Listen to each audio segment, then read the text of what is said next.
एक बार एक टोपी बेचने वाला जंगल से होकर जा रहा था। थकान महसूस होने पर वह एक बड़े पेड़ के नीचे बैठ गया और झपकी ले ली। रंग बिरंगी टोपियों से भरी उसकी टोकरी उसके पास पड़ी थी। जब वह उठा तो अपनी टोकरी खाली देखकर चौंक गया। चारों ओर देखने पर उसने पेड़ पर बंदरों को देखा। प्रत्येक ने टोपी पहन रखी थी। टोपी बेचने वाले ने एक पल सोचा और उसे याद आया कि बंदर अक्सर इंसानों की नकल करते हैं। चतुराई से उसने अपनी टोपी उतारकर जमीन पर फेंक दी। जैसा कि अपेक्षित था, बंदरों ने उसकी नकल की और अपनी टोपियां भी नीचे फेंक दी। टोपी बेचने वाले ने तुरंत सारी टोपियां इकट्ठी की, उन्हें वापस अपनी टोकरी में रख लिया और खुशी खुशी अपनी यात्रा जारी रखी। एक बार मिडास नाम का एक लालची राजा था जिसे सोना सबसे ज्यादा पसंद था।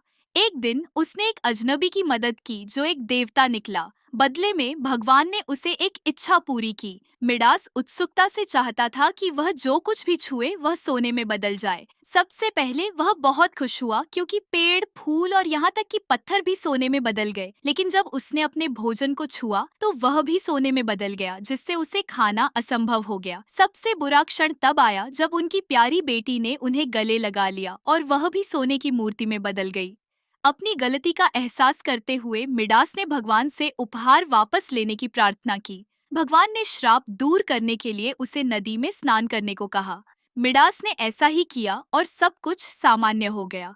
उसने सीखा कि प्रेम और दया सोने से भी अधिक मूल्यवान है और उसने फिर कभी लालच को अपने ऊपर हावी नहीं होने दिया। एक बार की बात है, एक राजा के पास एक खूबसूरत बगीचा था जिसमें एक जादुई सुनहरा सेब का पेड़ था। एक दिन सेब गायब होने लगे। राजा ने चोर को पकड़ने के लिए अपने 3 बेटों को भेजा। सबसे बड़े 2 असफल रहे, लेकिन सबसे छोटा राजकुमार जागता रहा और उसने एक चमकदार सुनहरा पक्षी को सेब चुराते देखा। उसने पक्षी का पीछा किया और कई चुनौतियों का सामना किया। वह एक बुद्धिमान लोमड़ी से मिला जिसने उसे मार्गदर्शन दिया, उसे निर्देशों का सावधानीपूर्वक पालन करने की चेतावनी दी। लेकिन राजकुमार ने लोमड़ी की सलाह को नजरअंदाज कर दिया और फंस गया। लोमड़ी की मदद से उसने आखिरकार सुनहरे पक्षी को पकड़ लिया और एक सुनहरा घोड़ा और एक राजकुमारी भी जीत ली। ईर्ष्यालु भाइयों ने उसे धोखा देने की कोशिश की, लेकिन सुनहरे पक्षी ने सच्चाई बता दी। राजकुमार नायक बन गया और राजकुमारी से शादी कर ली। सुनहरा पक्षी राज्य में रहा, हमेशा खुशियां लेकर आया। नैतिक: हमेशा बुद्धिमान सलाह सुने और चुनौतियों का सामना करने में बहादुर बने। एक सुबह डकी नाम की एक छोटी बत्तख नदी के किनारे खेल रही थी। उसे लंबी घास के बीच से गुजरना और तितलियों का पीछा करना बहुत पसंद था। लेकिन आज वह जंगल में बहुत दूर भटक गई। अचानक एक तेज हवा चली और पास के कैंप फायर से निकली चिंगारी ने जमीन पर पड़े सूखे पत्तों को जला दिया। कुछ ही पलों में आग की लपटें झाड़ियों में फैल गई और डकी आग के बीच में फंस गई। उसने मदद के लिए जोर से आवाज लगाई, लेकिन धुएं के कारण उसे कुछ दिखाई नहीं दे रहा था। कुछ ही दूरी पर रफ़ी नाम के एक चतुर खरगोश ने डकी की चीखें सुनी।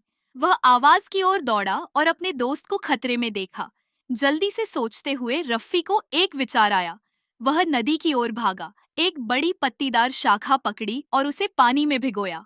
फिर वह डकी के पास वापस आया और लपटों को पीछे धकेलने के लिए गीली शाखा को लहराया। मेरे पीछे आओ डकी, रफ़ी ने पुकारा। डर के मारे अपने पंख फड़फड़ाते हुए डकी ने रफ़ी के रास्ते का अनुसरण किया। वह उसे नदी की ओर ले गया, जहां वह ठंडे पानी में कूद गई, आखिरकार सुरक्षित। धन्यवाद रफ़ी, तुमने मुझे बचा लिया, डकी ने खुशी से कहा। रफ़ी मुस्कुराया। दोस्त हमेशा एक दूसरे की मदद करते हैं। उस दिन से डकी और रफ़ी सबसे अच्छे दोस्त बन गए, हमेशा एक दूसरे का ख्याल रखते थे। तालाब के किनारे एक उजली सुबह में डकी नाम का एक दयालु छोटा बत्तख खुशी से तैर रहा था। तभी उसने धीमी म्याऊं म्याऊं की आवाज सुनी। पानी के पास लंबी घास से आ रहा है। उत्सुकतावश डकी इधर उधर घूमा और उसे एक छोटा कांपता हुआ बिल्ली का बच्चा कीचड़ भरे पोखर में फंसा हुआ मिला। बेचारी बिल्ली का बच्चा व्हिस्कर्स एक तितली का पीछा करते समय फिसल गया था और बाहर नहीं निकल सका। कीचड़ बहुत गाढ़ा था और वह कमजोर होता जा रहा था। डकी जानता था कि उसे मदद करनी होगी। सबसे पहले उसने एक मजबूत नरकट से व्हिस्कर्स को बाहर खींचने की कोशिश की, लेकिन बिल्ली का बच्चा इतना थक गया था कि वह पकड़ में नहीं आ रहा था।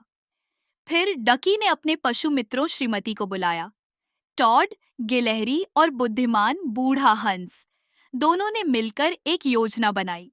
मजबूत हंस ने व्हिस्कर्स को उठाने में मदद की, जबकि गिलहरी ने पीछे से धक्का दिया।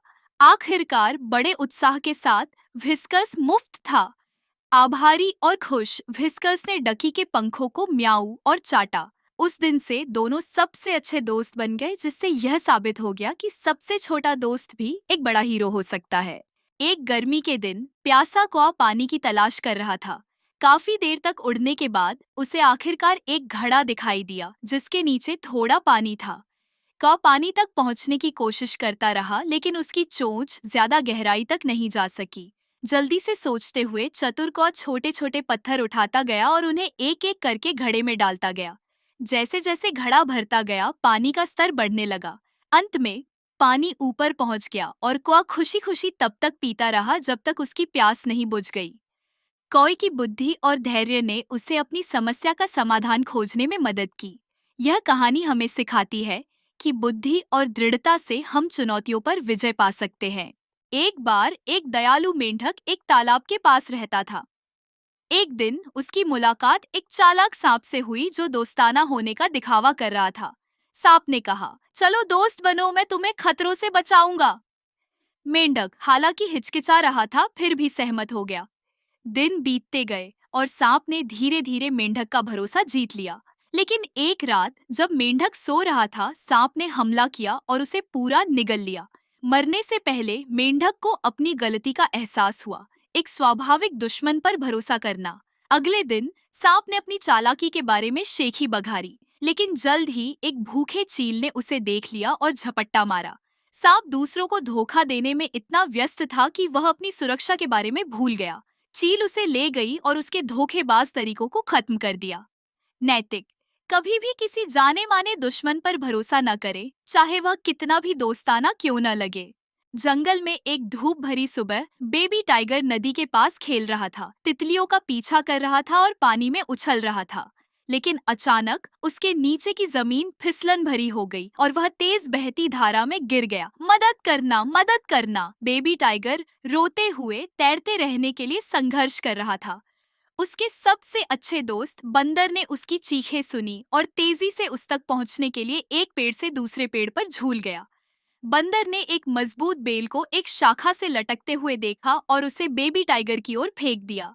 बेल पकड़ो बेबी टाइगर! बंदर चिल्लाया। बेबी टाइगर अपनी पूरी ताकत के साथ पहुंचा और समय रहते बेल को पकड़ लिया। बंदर ने पूरी ताकत लगाई, लेकिन पानी तेज था। तभी हाथी आया और उसने बेबी टाइगर को सूखी जमीन पर सुरक्षित उठाने के लिए अपनी सूंड का इस्तेमाल किया।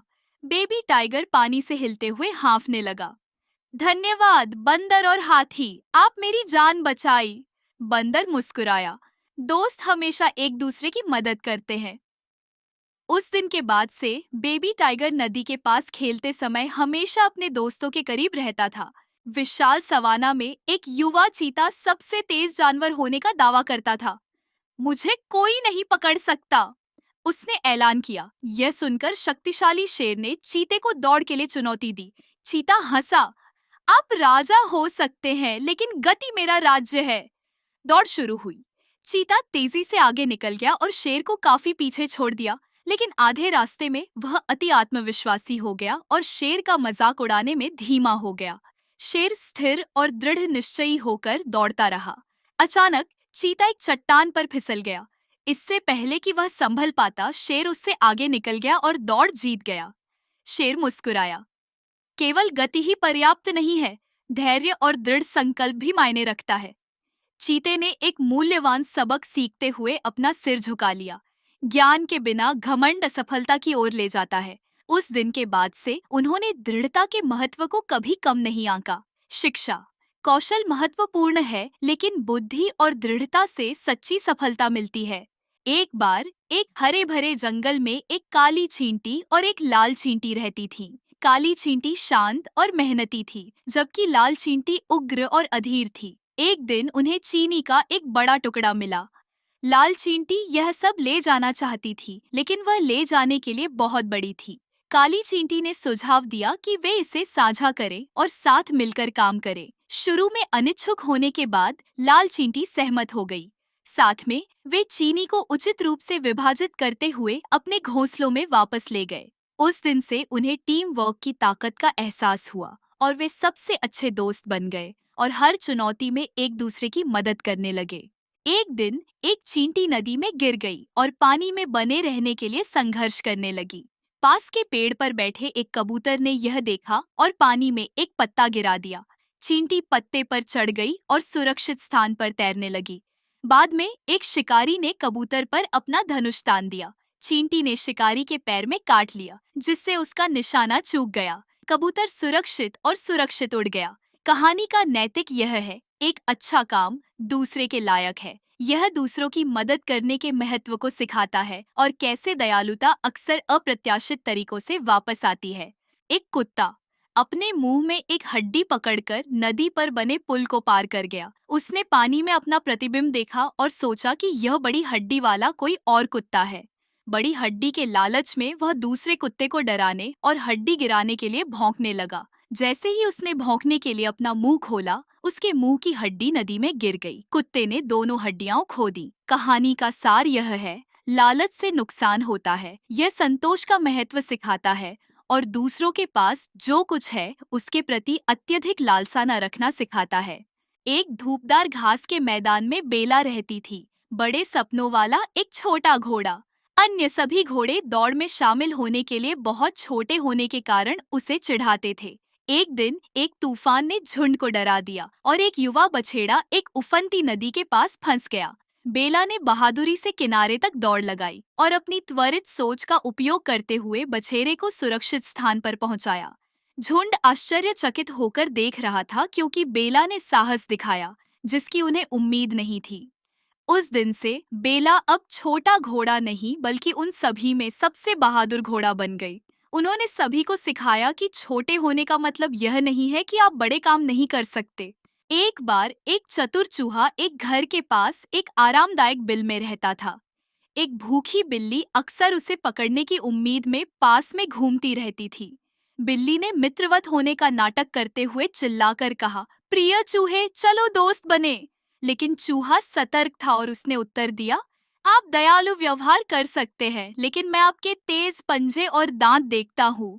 एक दिन चूहे ने बिल्ली को झाड़ी के पीछे छुपते हुए देख लिया। उसने झट से जमीन पर मिर्च पाउडर फैला दिया। जब बिल्ली ने झपट्टा मारा तो पाउडर से उसकी आंखों में जलन हुई और वह छींकते हुए भाग गई। चूहा हंसा और बोला, चतुराई हमेशा ताकत पर जीत हासिल करती है।